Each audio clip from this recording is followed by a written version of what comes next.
Hello everyone, how's it going today? This is a project I've been wanting to do for a while. It's from a company called ZHNN.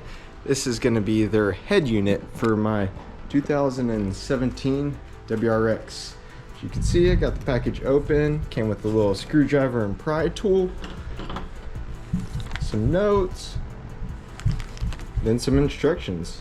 So I'm going to take you through this all step by step to get this head unit installed. Now, you see all the cables here. I'm gonna go ahead and unpackage everything and we'll get started.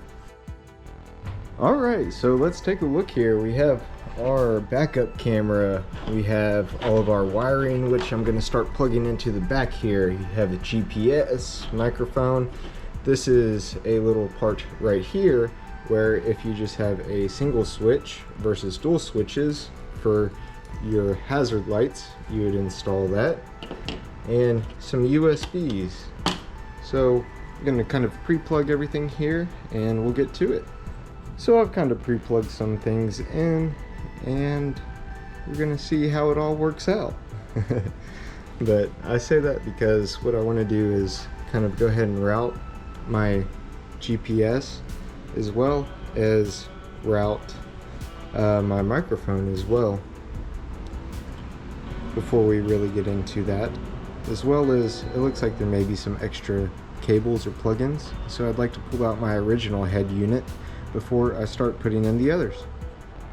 So in looking at the car here and able to remove the actual head unit itself, we're gonna have to take off this under dash here.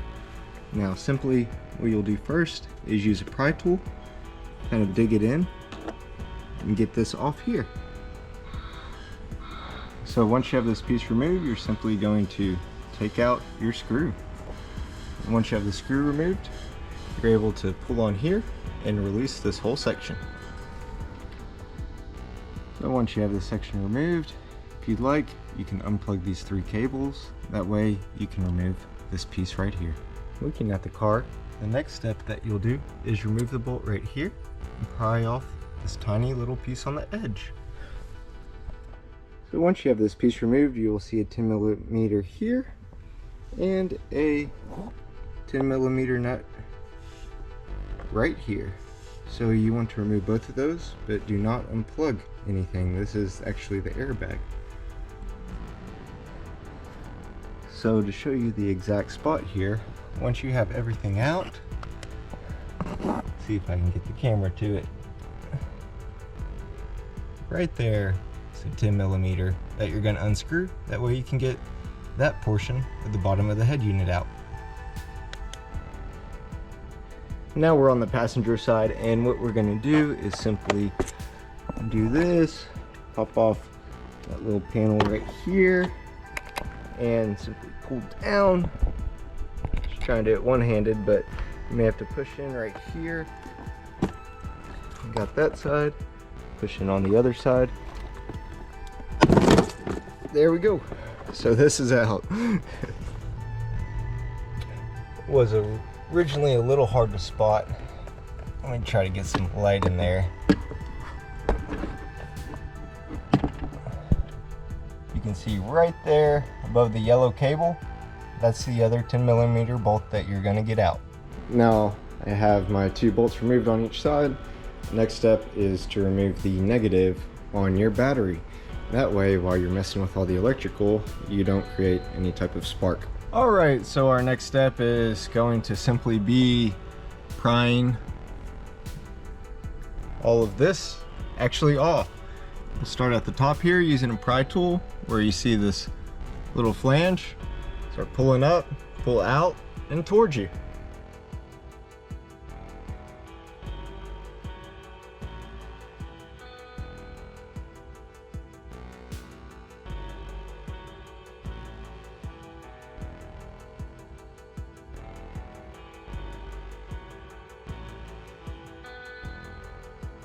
So I now have this top piece all popped off here, and I'm going to remove these two clips that are holding on my scroll wheel as well as my hazard button.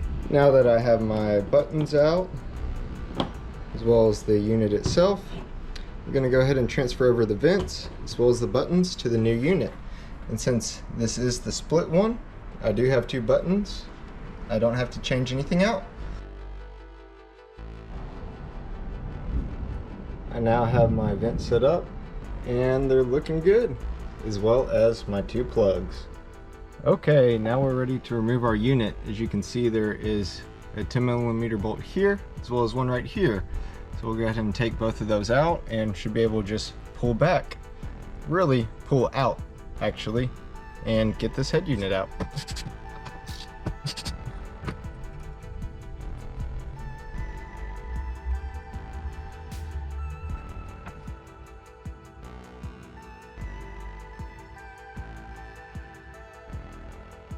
I now have the head unit pulled out. It did take a little bit of force. Just simply put your fingers at the top and give it a quick pull, tug, and comes off. So what I'm going to do is just slowly connect everything back here. Make sure that no wires actually fall back into the interior of the trim.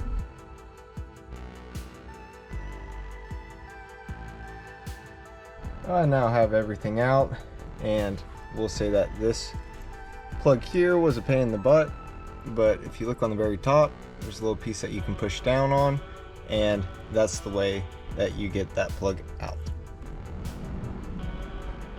Now you can see the huge size difference in here versus here, where you're not going to need this anymore.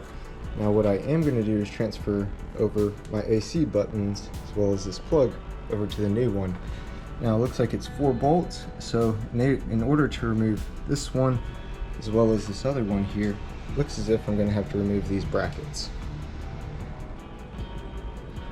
Alright, now basically in looking at the back here, you have your wire plugged in on this side, and this plugs in the wire here, making this shallow connection.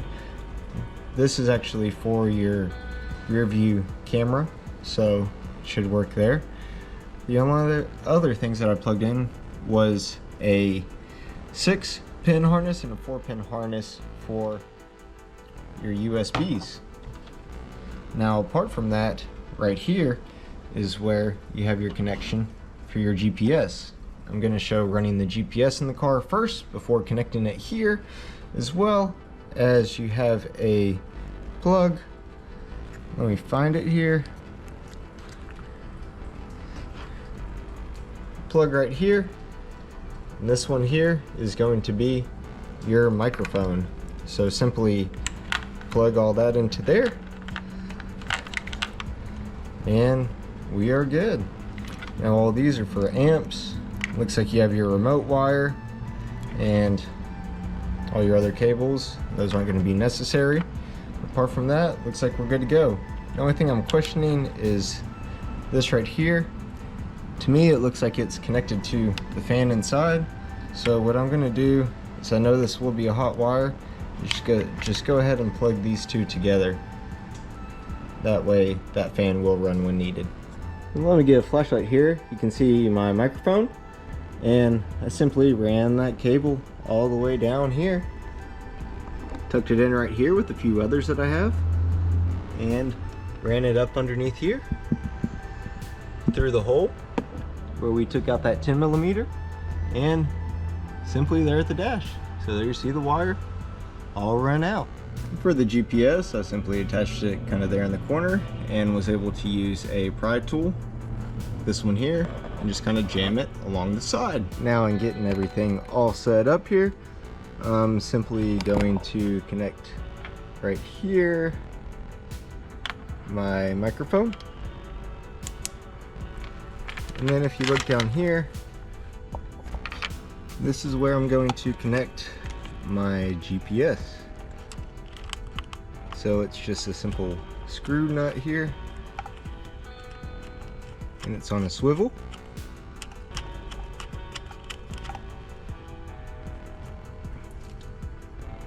So that's all snugged up, and let's get to plugging in some of these wires.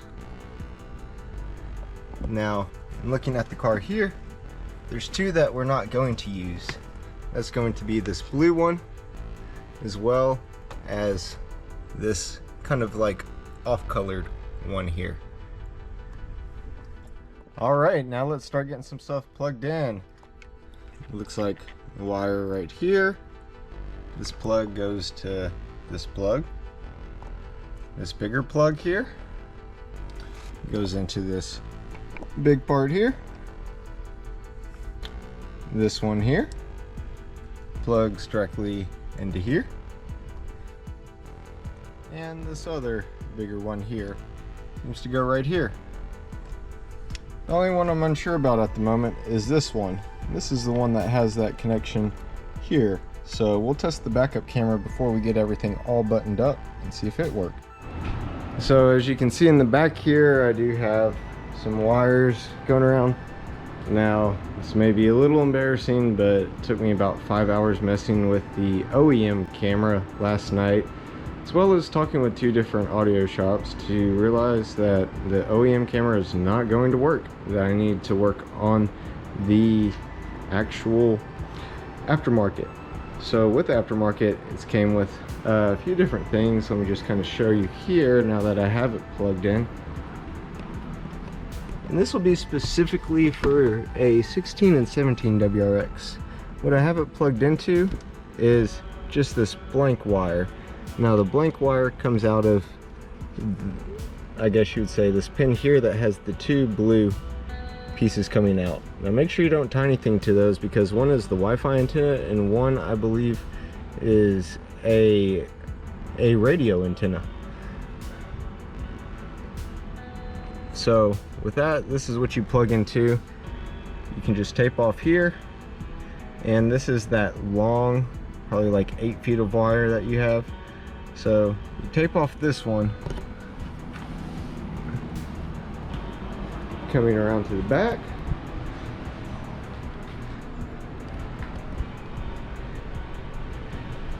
This is the very end of that 5-foot cable that had the tiny little piece coming out, and I'm gonna have to put an extension on here. But whenever you tie in, basically the green is what I had for my aftermarket headlights. That was what gets hot on reverse, and so I tapped into this, as well as you have your other plug with the 2 ends. You have a black and a red. The red itself is gonna go into the same port here, so you're gonna attach 2 wires, and I'm gonna fix this nut on here. It's just more testing purposes. And the black wire itself that runs off of here actually goes in what I have tied in right here, and these are all of my grounds. So it's pretty easy to tell what your grounds are because they're all coming off all into one section here.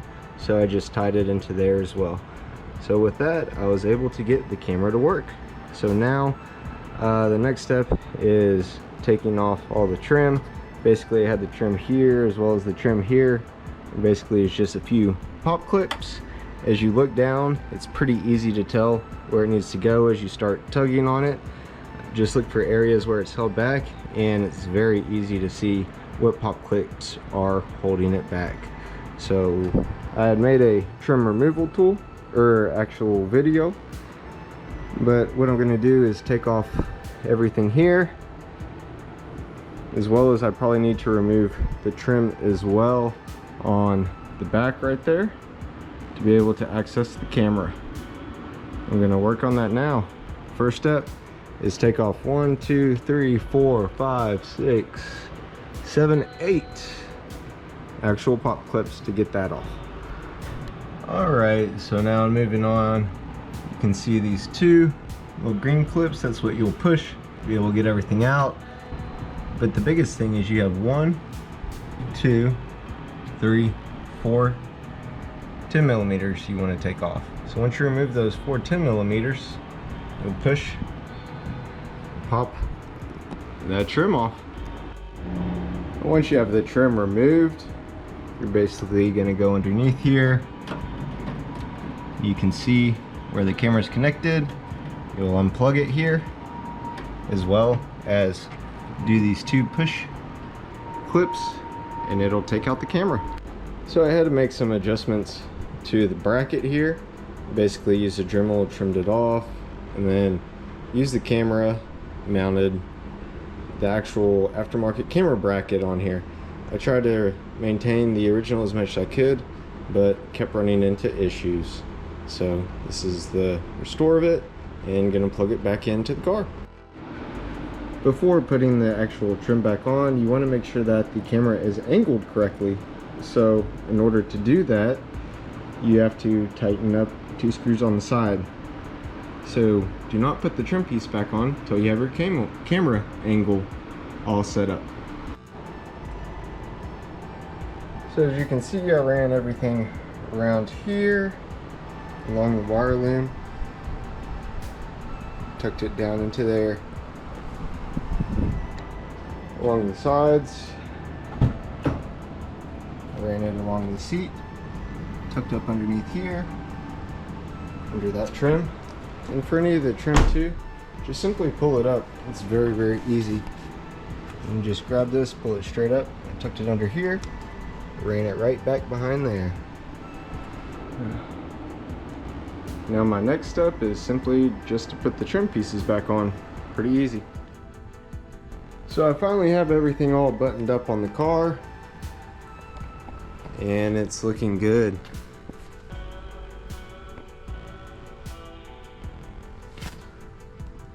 Now we have everything plugged up. Make sure to plug in that bottom AC, and then the 2 for your buttons here, or 1 if you have a single button. So now I'm gonna maybe button it up around there and then test it, see what it does. Alright, so I got everything buttoned up underneath here, and you can see my 2 USB cables sticking out on that side. May reroute them later on, but as of now, that's just really where I believe they're best to go. I don't think I'll really use them too much, so I may even tuck them up underneath the dash. So now's time to put the battery in and really see what we got. Alright, so I got the battery in and just gonna put on the auxiliary, see if we get it to turn on. Oh, got a blinker on here. Okay, we have power.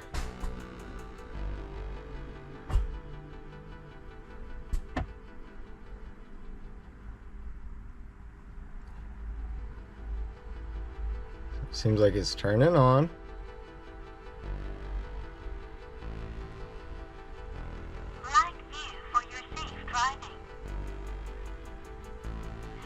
I'm sure the initial boot up is a little bit slow.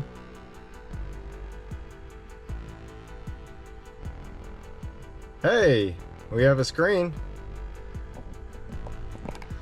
Let's see if it actually plays any music. Hey, we got music too. I was looking for the knob to turn it up and down. Let's see if my steering wheel controls work. I may have to set those. We'll get into that here in a minute. And to be honest, I have no clue where this is coming from. Alright, now make sure that your camera is mounted the right way, because mine was upside down. So now I'm going to do some minor adjustments and kind of play with it a little bit, see how I like it. Alright, so we're finished here. How's it going? Let's go ahead and take off the plastic. Very nice. So let me start this up and look at some of the features that we have. And you can see that screen's pretty glossy here. So just kind of looking at it, one thing that you may get into is just the car settings itself. So you have your rear mirror. That's really just setting up your camera itself. Steering wheel controls. You can click learning type. I've been trying to work with those, but just couldn't get it. Really, if you come to the screen, you can click, for example, your skip. It asks you to press the key. I'm pressing the key on my steering wheel. It's not working right now, but for you, that may be a different story. So in doing the camera, I had to actually go back and plug in one wire. It was out at the moment, but you can set your lines on or off. You see I had my lines on, now they're off.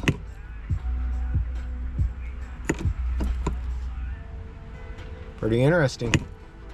Now display itself, put a screensaver on, set your clock, sound, you have all your media controls. But one thing I wanted to get into a little bit more is back at the very beginning, it has Apple Play and it has the CarPlay by Android, so pretty cool. Getting into a little bit more on this, check out settings. Those are all of your network settings.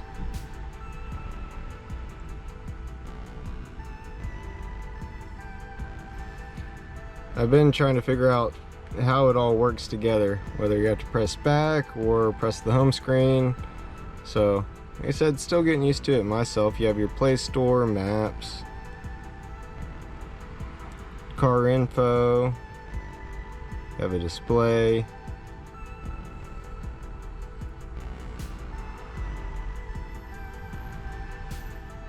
Bluetooth was very easy to connect. You can also look at the fan, see that it's working, see that it's actually spinning.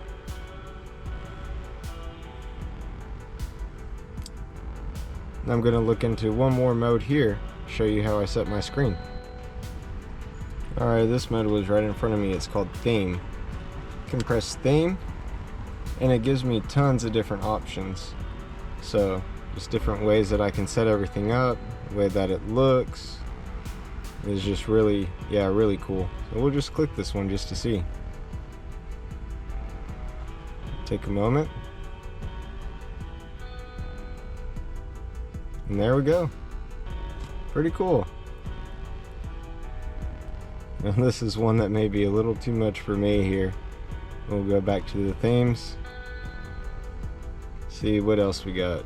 There's one with the car.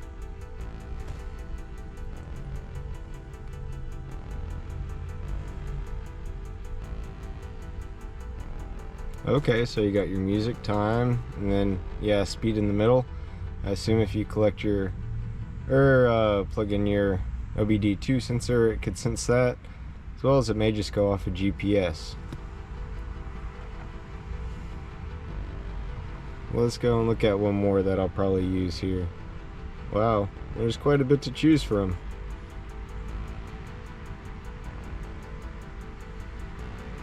A lot of car themes. It's pretty cool. I believe what I had originally is something that I may stick with.